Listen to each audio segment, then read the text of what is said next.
Nervous system and sensory functions of reptiles में हम एक ऐसी लिजर्ड को भी स्टडी करेंगे जो अपनी आई से ब्लड को स्क्विड कर लेती है जस्ट टू स्टार्टल प्रीडेटर। तो अस्सलाम वालेकुम students, welcome to zoology with Amna. आज हम स्टडी करने जा रहे हैं nervous and sensory functions of reptiles. तो सबसे पहले इनके नर्वस सिस्टम को स्टडी करते हैं। नर्वस सिस्टम में अगर ब्रेन के पार्ट्स को हम देखें तो सेरेब्रल हेमिस्फीयर जो है वो लार्जर है एम्फीबियंस के मुकाबले में, जिसकी वजह से इनकी जो सेंस ऑफ स्मेल है वो काफ़ी ज़्यादा इम्प्रूव्ड है। इसके अलावा ऑप्टिक लोब्स और सेरिबेलम भी साइज में बड़े हैं, जिसकी वजह से ये अपनी सेंस ऑफ विजन पे ज़्यादा रिलाई और डिपेंड कर सकते हैं। और मसल फंक्शंस की जो कोऑर्डिनेशन है वो भी एम्फीबियंस के मुकाबले में ज़्यादा इम्प्रूव्ड है, रिफाइंड है। नेक्स्ट सेंसरी स्ट्रक्चर्स के अंदर सबसे पहले आई को स्टडी करते हैं। वैसे तो हम कैमिलियन के फीडिंग मेथड को स्टडी कर चुके हैं, लेकिन यहाँ पे कैमिलियन मेथड ऑफ फीडिंग में आई को स्टडी करते हैं कि इनकी आईज कैसे इनको फीडिंग में हेल्प करती हैं। तो फॉर एग्जांपल ये हमारे पास है कैमिलियन या गिरगिट। अब इनकी जो आईज है ये इनिशियली इनको यूनिनोकुलर व्यू प्रोवाइड करती है। यूनिनोकुलर का मतलब कि ये आई का जो फील्ड ऑफ व्यू है वो डिफरेंट है, इस आई का जो फील्ड ऑफ व्यू है वो बिल्कुल डिफरेंट है। जब भी कोई आई जो है वो किसी प्रे को सपोर्ट करेगी, फॉर एग्जाम्पल यहाँ पे प्रे प्रेजेंट है, तो दोनों आईज जो है वो सेम पॉइंट पे कन्वर्ज हो जाएंगी, यानी कि बाद में जो व्यू है वो बाइनोकुलर हो जाएगा। तो इस तरह जो है वो इसके बाद आई से डिटर्मिन करेंगे कि आया जो प्रे है वो टंग की रेंज के अंदर है या नहीं। अगर तो प्रे टंग की रेंज के अंदर है तो क्या होगा, टंग जो है वो फ्लिप आउट होगी और प्रे को कैप्चर कर लेगी। तो इस तरह जो है वो कैमिलियन की आई जो है वो इनके फीडिंग में बहुत ज़्यादा इंपॉर्टेंट रोल प्ले करती है। नेक्स्ट अगर देखें स्ट्रक्चर देखें आइज का, तो आइज जो है वो एम्फीबियन से बिल्कुल सिमिलर है। अगर फोकसिंग देखें तो स्नेक्स में फोकसिंग का मेथड थोड़ा डिफरेंट है और बाकी रेप्टाइल्स में थोड़ा डिफरेंट है। अब स्नेक्स जो है वो नियर बाय ऑब्जेक्ट्स को फोकस करते हैं लेंस को फॉरवर्ड मूव करके। यानी फॉर एग्जांपल ये हमारे पास है स्नेक की आई, ये हमारे पास हमें पता है ये हमारे पास है कॉर्निया, इसके पीछे है ये लेंस है, लेंस के पीछे ये हमारे पास सीलरी बॉडी और सीलरी मसल्स हैं, ये आइरस है। और ये हमारे पास पिछले चैम्बर को हम नाम देते हैं विट्रस ह्यूमर का, जो कि जेल लाइक है, और आगे का जो ट्रांसपेरेंट चैम्बर है उसको हम नाम देते हैं एक्विस ह्यूमर का। तो स्नेक कैसे फोकस करेंगे, स्नेक फोकस करेंगे इस आइरस को जो है वो कॉन्ट्रैक्ट करके।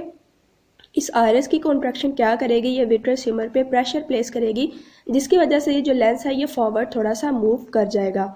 तो इस तरह लेंस को फॉरवर्ड मूव करके स्नेक्स फोकसिंग करते हैं।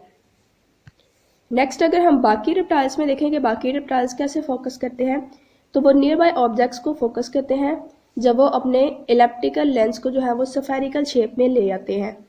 यानी कि ये हमारे पास है जी, दोबारा से हम आई के स्ट्रक्चर को अगर बनाएं तो ये हमारे पास है आइरस, इसके पीछे लेंस है जो कि नॉर्मल हालात में ज़्यादातर हमें इस तरह का नजर आता है इलेप्टिकल, ये इसके पीछे सीलरी बॉडी और सीलरी मसल्स, ये हमारे पास है आइरस, विट्रस ह्यूमर और एक्विस ह्यूमर।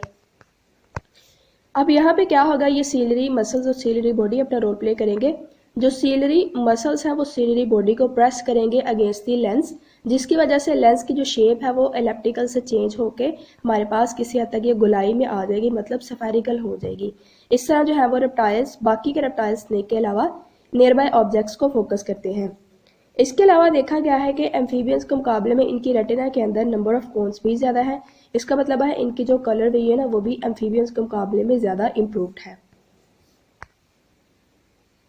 नेक्स्ट आई को ही मज़ीद अगर स्टडी करें तो अपर और लोअर आईलेट्स, निक्टिटेटिंग मेम्ब्रेन और ब्लड साइनस जो है वो आई को क्लीन करने का और प्रोटेक्ट करने का काम करती हैं।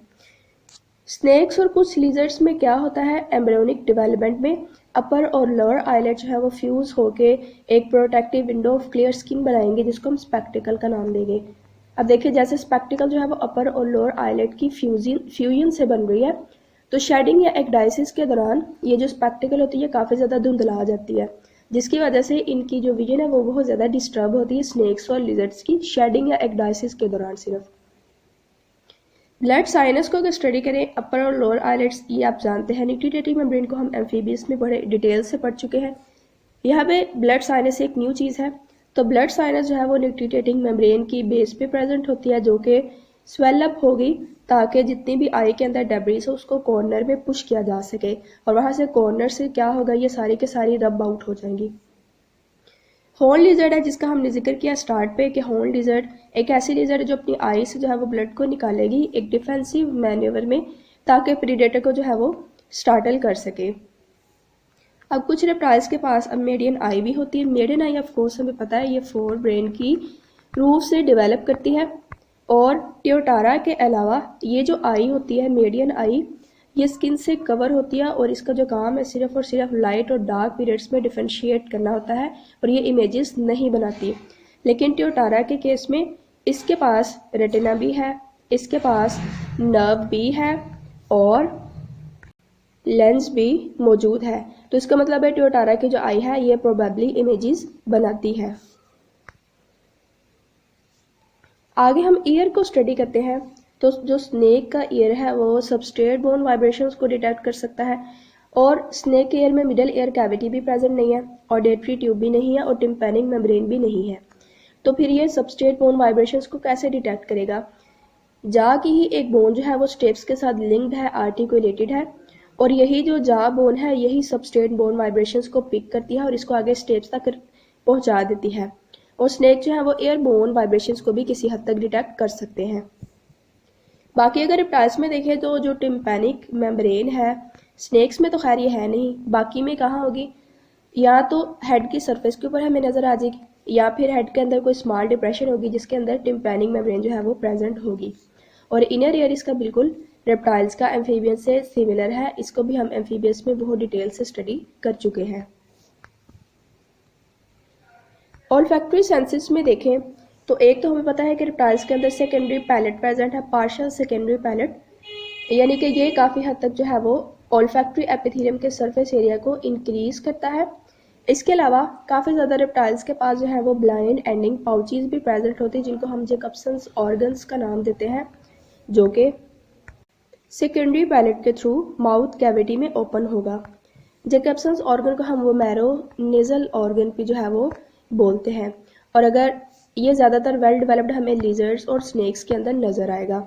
टर्टल्स में ये प्रेजेंट नहीं है और क्रोकोडाइल्स में देखें तो एम्ब्रियोनिक स्टेजेस में ये प्रेजेंट है जेकब्सन्स ऑर्गन, लेकिन अडल्ट लाइफ में क्रोकोडाइल में ये प्रेजेंट नहीं है। अब इसका जेकब्सन्स ऑर्गन का जो है वो फंक्शन थोड़ा डिफरेंट है सब में। जैसा कि अगर हम स्नेक्स को देखें और कुछ लिजर्ड्स को देखें तो इनकी जो टंग है वो प्रोट्रूजिबल है, वो फोर्क्ड है। फोर्क्ड का मतलब कि हमें इस तरह दो शाखा ये नज़र आएगी और प्रोट्रूजिबल मतलब जिसको माउथ से बाहर जो है वो निकाला जा सकता है। ये अब हमारे पास ऑल्फैक्टरी ऑर्गन इस तरह है कि ये एयरबोर्न केमिकल्स को जो है वो सैंपल करेगी और फिर स्नेक्स और लिजर्ड्स इसी टंग को जो है वो आगे जेकब्सन्स ऑर्गन तक लेके जाएंगे और जेकब्सन ऑर्गन एयर के अंदर जितने भी केमिकल्स हैं उनको डिटेक्ट करने का काम करेगा। अगर ट्योटारा में देखें तो ट्योटारा के केस में जेकब्सन्स ऑर्गन का जो काम है वो माउथ के अंदर जो ऑब्जेक्ट या प्रे हेल्ड है उसका टेस्ट करना है। पिट ऑर्गन में देखें तो हमें ये पिट ऑर्गन रेटल स्नेक्स और पिट वाइपर्स में नज़र आएगा और ये हीट सेंसिटिव ऑर्गन है। ये जो डिप्रेशन हमें नज़र आएगी नोज और आईज के दरमियान, ये सेंसरी एपिथेलियम से लाइंड होती है और इसका काम होता है ऐसे ऑब्जेक्ट्स के टेम्परेचर को फाइंड आउट करना जिनका टेम्परेचर जो है वो सराउंडिंग से डिफरेंट है। अब जैसे हमें पता पिट वाइपर्स ने जो है वो कोल्ड ब्लडेड प्रे पे जो है वो फीड करना होता है, वो भी ज़्यादातर नॉकटर्नल है, नाइट टाइम में इन्होंने फीड करना होता है। तो कोई भी स्मॉल प्रे जो आके पिट ऑर्गन से किसी तरह से जो है वो उसके साथ उसकी बाउंसिंग हो रही है तो क्या होगा कि पिट ऑर्गन जो है वो फ़ौरन से उसके टेम्परेचर को डिटेक्ट करेगा कि हाँ भाई इस ऑब्जेक्ट का टेम्परेचर सराउंडिंग से डिफरेंट है। तो इस तरह जो है ये अपने प्रे को फाइंड करने में पिट ऑर्गन को यूज़ करते हैं। स्टूडेंट्स ये थी आज की वीडियो। अगर आपका इसमें से कोई क्वेश्चन है या कन्फ्यूजन है तो आप मुझे कमेंट के अंदर पूछ सकते हैं। अगर आपको वीडियो अच्छी लगे तो मज़ीद इन्फॉर्मेटिव वीडियोज़ के लिए चैनल को सब्सक्राइब करें। नेक्स्ट वीडियो तक के लिए अल्लाह हाफिज़।